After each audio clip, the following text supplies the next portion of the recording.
તો આજે હું તમને જે વાત કરીશ એમાં કદાચ તમને વિશ્વાસ નહીં આવે, પણ આ ઘટના બની ચૂકેલી છે. એકવાર એવું થાય છે, અમેરિકાનો એક બહુ મોટો બિઝનેસમેન જેને ધંધામાં બહુ જ મોટું લોસ થાય છે, પણ એનો ડ્રાઈવર આપણો ગુજરાતી હોય છે. તો એ ડ્રાઈવર એ બિઝનેસમેનને સલાહ આપે છે કે તું એકવાર મનથી પ્રાર્થના કર કે જલારામ બાપા, અગર મને ધંધામાં પ્રોફિટ થશે અને મારો ધંધો હતો એવો થઈ જશે તો હું વીરપુર આવીને તમારા દર્શન કરીશ. અને થાય છે એવું કે એક જ વર્ષમાં એને પ્રોપર પ્રોફિટ થાય છે અને સારા એવા પૈસા એના ભેગા થઈ જાય છે.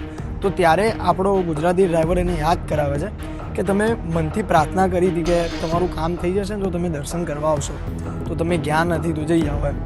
તો એ ભાઈએ બધું પ્લાનિંગ કરીને અહીંયા દર્શન કરવા આવવાનું હોય છે, પણ એને એક મીટિંગ હોવાથી આવવાનું એનું કેન્સલ થાય છે. તો ત્યારે એની છોકરીને અહીંયા મોકલે છે. જેવી એ છોકરી અહીંયા વીરપુરના રેલવે સ્ટેશન પર ઉતરે છે અને ત્યારે જ એક રિક્ષામાં બેસવા જાય છે, પણ એ રિક્ષાવાળાની નિયત સારી નથી હોતી. ત્યારે જ એક ભાઈ આવીને એ બેનને એવું કહે છે કે તમે મારા જોડે ચલો, મંદિર અહીંયા નજીકમાં જ છે અને મારે એ બાજુ જ જવાનું છે, હું તમને બતાવી દઉં. તો ત્યારે એ બેન રિક્ષામાંથી ઉતરીને એ ભાઈ જોડે મંદિર તરફ જાય છે, અને જ્યારે મંદિર પહોંચે છે ત્યારે પેલા ભાઈ જતા રહે છે.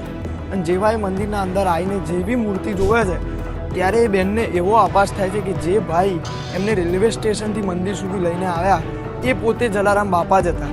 તો બી એ બેન ત્યાંના પૂજારીને બોલાવે છે અને પૂછે છે કે આ ભાઈ કોણ છે જેમની મૂર્તિ છે. તો ત્યારે પૂજારી કહે છે કે આ જ જલારામ બાપા છે. તો આ વાત સાંભળીને એ બેન અચંબિત થઈ જાય છે અને પૂજારીને કહે છે કે આ જ ભાઈ મને રેલવે સ્ટેશનથી અહીંયા મંદિર સુધી ઉતારી ગયા છે.